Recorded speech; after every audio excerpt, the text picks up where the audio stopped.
В эфире информационная программа «Итоги дня». В студии Марфирина Алексеева. Здравствуйте. Озвучу основные темы этого выпуска. Более 2500 социальных контрактов заключено в Якутии. Напомним, кто может претендовать на такую поддержку. 3 года Народный фронт помогает приблизить победу. Труд волонтеров из Якутии отметили на Всероссийском форуме. Государственная инспекция по маломерным судам снова выходит в рейд. Расскажем, где разрешено купаться, а где нет, и как проводится проверка судоводителей. 16 тысяч цветов на ключевых площадях Якутска высадили студенты и преподаватели АГАТУ. Почти 60 лет вместе семья Кириллиных поделилась секретами семейного долголетия.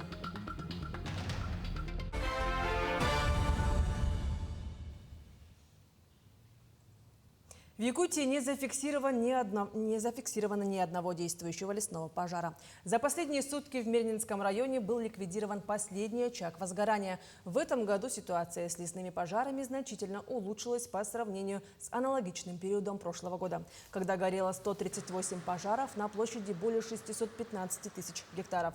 С начала пожароопасного сезона этого года в республике потушено 342 природных пожара на общей площади почти 63 тысячи гектаров.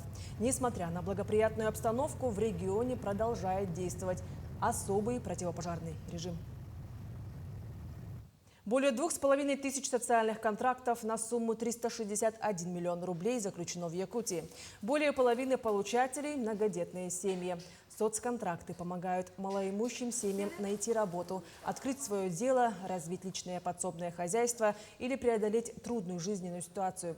Министр труда Якутии напомнила, что семьи участников СВО также могут воспользоваться этой мерой поддержки. Для консультаций и оформления соцконтракта необходимо обратиться в Управление социальной защиты.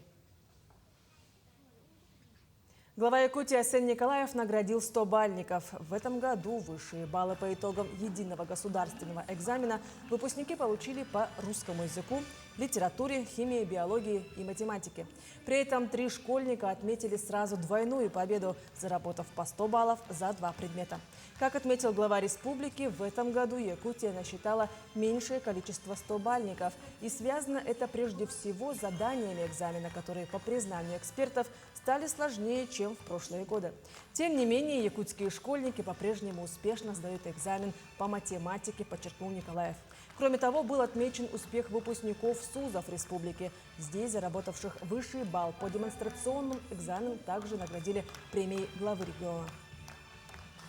Глава республики тоже придерживается своего подхода, что мы на одной площадке чествуем и тех, кто закончил школу, кто сдал ЕГЭ на 100 баллов, и мы чествуем тех выпускников колледжей и техникумов, которые на 100 баллов сдали демонстрационный экзамен.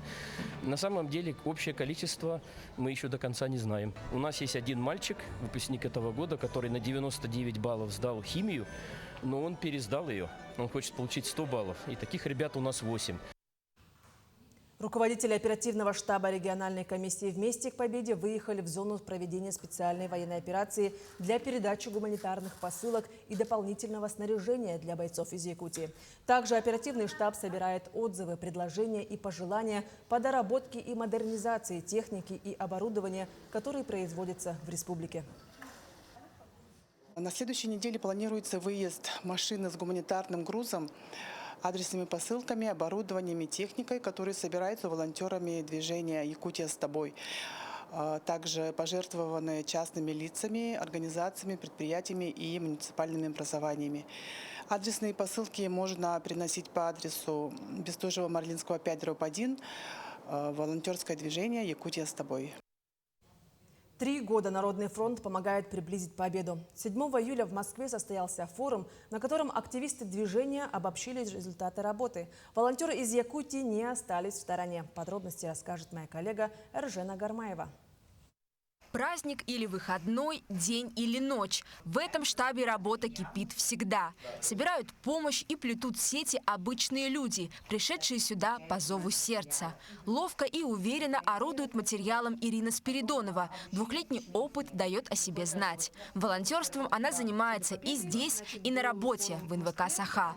Вместе с коллегами женщина сплела уже 151 сеть. Хотелось тоже помочь фронту, какой-то внести свой вклад. Хотя бы вот таким образом, что вот плести сети, собираем гуманитарную помощь, собрали 80 именных посылок. Это мы отправили своим коллегам, родственникам, знакомым. Таких неравнодушных людей объединяет движение «Добровольцы». Больше 1000 якутских волонтеров работают в 57 штабах по всей республике. Причем они плетут не только сети, изготавливают одеяла, скрывающие от тепловизоров, шьют обмундирование и теплые флисовые костюмы. В общем, делают все, что может облегчить жизнь бойцов на передовой. И якутяне в желании помочь не одиноки. В каждом регионе России работают штабы Народного фронта. Вообще проект Народного фронта «Все для победы» – это большая работа, прежде всего, это вклад людей, это то, что делает тыл для фронта. За время вообще деятельности проекта «Все для победы» собрано 54,5 миллиарда рублей. Это все то, что проходит непосредственно для приобретения различных материалов, для цехов, для закупки необходимого оборудования. На днях в Москве прошел форум Народного фронта. На нем подвели итоги 3-летней работы под лозунгом «Все для победы». Он собрал тысячи волонтеров с разных уголков страны, в том числе и из Якутии. У нас есть к чему стремиться, потому что когда было на форуме, у нас там были женщины, у которых 3500 волонтеров, 300 швейных цехов, да, и более 100 филиалов. То есть я думала, там я героиня, да, оказывается, я просто так сидела, как бы, и была впечатлением, что есть женщины, которые прямо, впечатляют, которые действительно помогают фронту. С форума якутские волонтеры вернулись с новыми силами. Сейчас добровольцы готовятся к открытию нового штаба, большого швейного цеха, чтобы продолжать свою важную миссию. Эржена Гармаева, Станислав Потапов, Якутск. Нерюнгринское управление социальной защиты населения и труда провело День правовой помощи семьям. С какими вопросами обращались жители района, к специалистам узнала наша съемочная группа. День правовой помощи проводится управлением социальной защиты Нерюнгринского района регулярно, чтобы каждая семья могла знать о своих правах и возможностях получения мер социальной поддержки. Прием ведут специалисты управления социальной защиты, проводят консультации и дают разъяснения по мерам социальной поддержки для семей. Также прием ведут юристы, представители Центра занятости населения, образования, здравоохранения, социального фонда и фонда «Защитники Отечества». Традиционно повышенное внимание уделяется управлением соцзащиты семьям участников специальной военной операции. Согласно указу главы Республики Саха-Якутия, в целях совершенствования мер социальной поддержки участников специальной военной операции и членов их семей внесены изменения. Ранее предоставлялась компенсация стоимости обучения по программам профессиональной подготовки водителей транспортных средств супругам погибшим участникам специальной военной операции и супругам участников специальной военной операции, получивших инвалидность вследствие ранения, увечья в зоне боевых действий.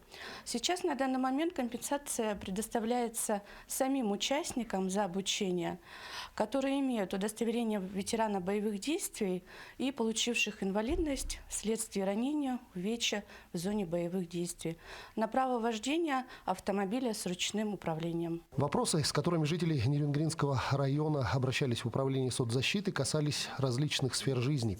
И благодаря одновременной работе специалистов из различных ведомств и управлений, все они находили вариант решения. Попал в трудную жизненную ситуацию,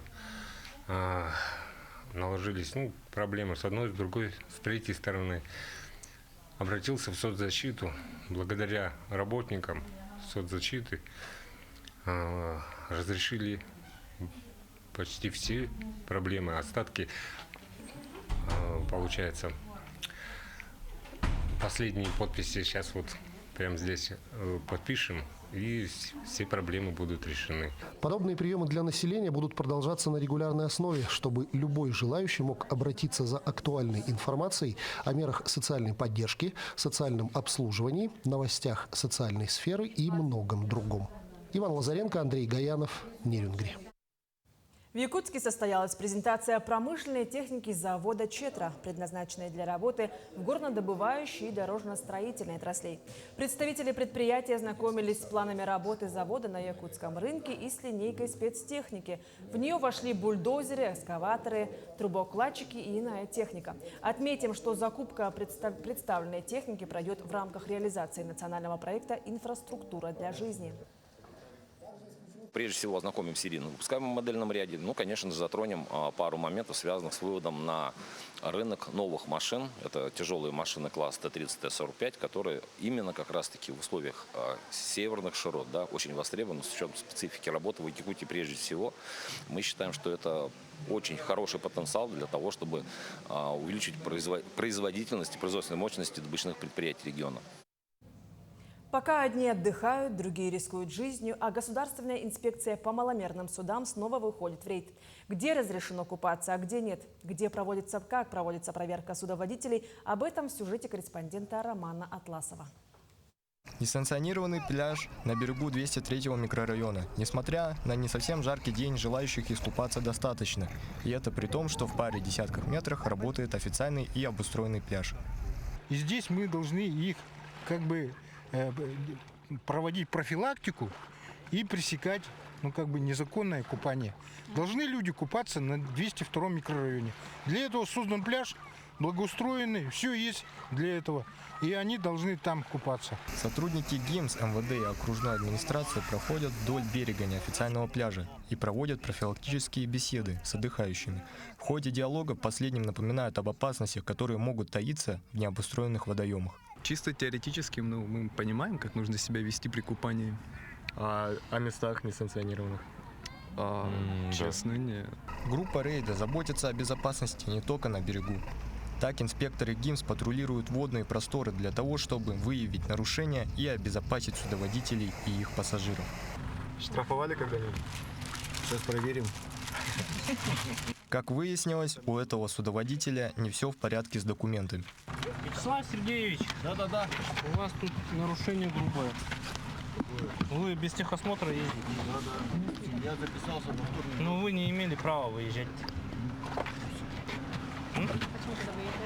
Почему тогда выезжаете? Сюда вот, носом берег, сюда оставайтесь. В данный момент сейчас у нас выявили одно нарушение. Это судоводитель управляет маломерным судном без технического освидетельствования маломерного судна, так как без осмотра судна он не имеет права выходить на водный объект и передвигаться. Каждую неделю инспекторы ГИМС выявляют порядка 10 подобных нарушителей. Они напоминают, соблюдение всех требований – это залог безопасности при управлении судном. Что же касается купающихся, то к ним специалисты обратились с призывом отдыхать только на оборудованных территориях, ведь на них в случае необходимости помощи всегда выручат дежурящие спасатели. В Якутске разрешено купаться только в одном месте. Это городской пляж на 202-м микрорайоне. В других водоемах же вы будете купаться на свой страх и риск.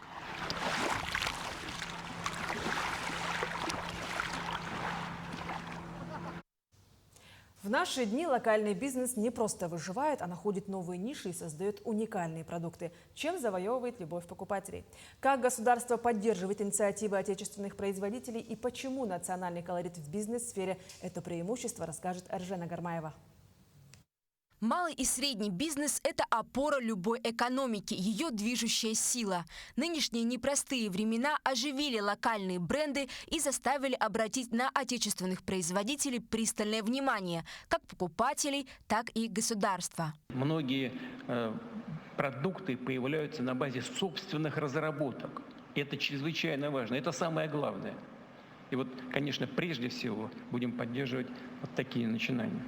В этом смысле якутским предпринимателям повезло, ведь родная самобытная культура – бездонный источник для вдохновения и черпания бизнес-идей. Сильный бренд дает бизнесу следующие преимущества. Это что? Это узнаваемость. Клиенты легко запоминают логотип и название компании, и это влияет на многие отрасли. Доверие – это то, что человек, значит, хочет вернуться к этому бренду и поделиться им со своими друзьями.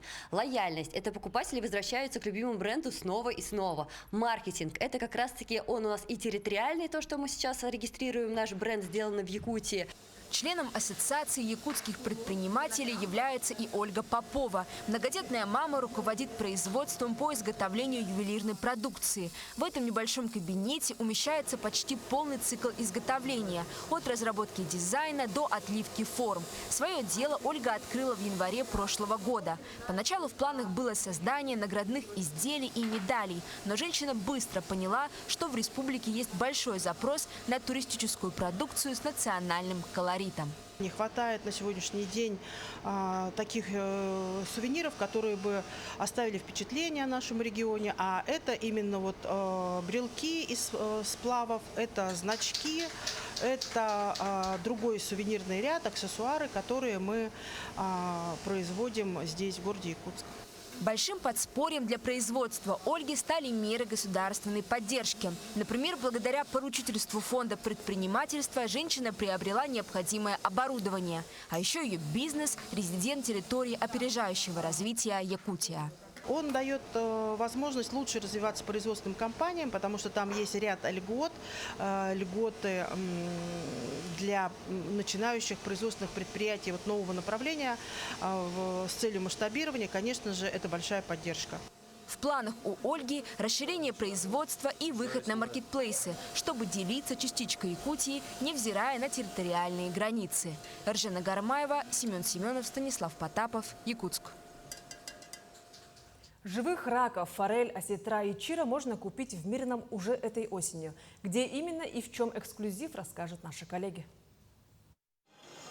Этой осенью в Мирном откроется рыбный производственный цех с фирменным магазином. Визитной карточкой торгового зала станет аквариум с радужной форелью, осетром, чиром и даже раками.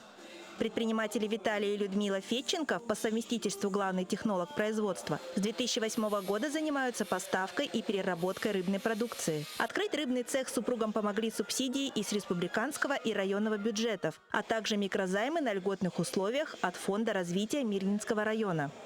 Администрация помогает, значит, купили камеры нам коптильные, 4 мы купили, 2 администрация, спасибо им за это. Получил дополнительную поддержку от района, значит, дали нам займ под небольшой процент. Вот, работать можно. 3 морозильные камеры занимают большую часть помещения. Самая большая рассчитана на глубокую заморозку в минус 25 градусов. Это обеспечит круглогодичное хранение сырья и позволит наслаждаться свежей строганиной в любое время года. В планах предпринимателей запустить производство консервов и пресервов. Расширить производство позволит повышенный спрос на продукцию не только в Мирнинском районе, но и в крупных городах России. На открытии магазина покупателей угостят деликатесами и проанонсируют скидочную программу. В воскресенье в России будет отмечаться День рыбака. Указом Президиума Верховного Совета СССР ежегодно с 1965 года во второе воскресенье июля отмечается праздник всех, кто связан с рыболовством. Накануне праздника Министерство экологии, природопользования и лесного хозяйства проводит круглый стол, посвященный актуальным вопросам рыболовства. В этом году главной темой мероприятия стала любительская рыбалка, так как в нашей республике очень много тех, кто в любое время года любит проводить время с удочкой на водоемах. Во-первых, будут обсуждаться вопросы, те, которые достаточно остро ставят население по любительской рыбалке.